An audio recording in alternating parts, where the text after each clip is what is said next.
All right, so our next plant that we're learning today is going to be Eastern hemlock or Canada hemlock. This is a plant that you're going to find typically more in higher elevation areas along the Appalachian Mountains and in farther north if you get towards Canada and Maine. Here you'll see it planted often because it's a really pretty conifer tree. You can see it's got that conical shape. People like to plant it. It has really beautiful dark green foliage.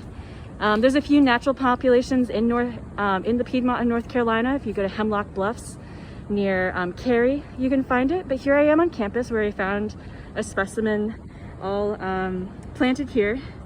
If we look closer, you can see it has some cones on those branches. They're kind of these small, relatively soft, rounded cones, no more than like 3/4 inches in length. They have rounded scales that are very flat. If you look at the actual leaves of the plant, they're in this what we call two-ranked system. So you can see they're kind of splayed a little bit, but they're relatively flat sprays where they look like they're kind of along one or two planes, but they're not fully encircling around the stem like we'll see with some other hemlocks. The leaves themselves are linear in shape. They're very small and pointed, about a 1/2 inch long in length.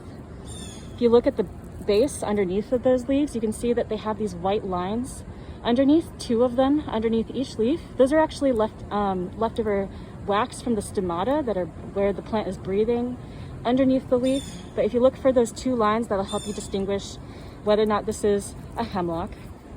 Looking at the top of the leaf, you can see the relatively flat dark green sprays, but occasionally all the way along that stem you see 1 or 2 leaves that are flipped upside down, and you can see those stomata showing with those 2 white lines, those 2 waxy lines.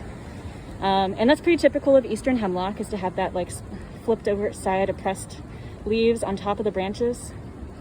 Besides that dark green foliage in form, this is going to be a strongly excurrent tree relatively. It's got some branches and it's relatively weepy, especially if you look at the tip of it.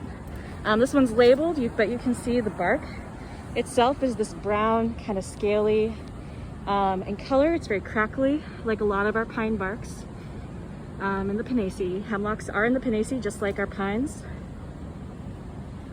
In forests where hemlocks cover the entirety of the canopy, this can be a very dark forest. You look at those dark foliages, when they're all layered perfectly on top of each other and you're walking through a forest like that, it's going to be really dark in the understory where only a few things can grow.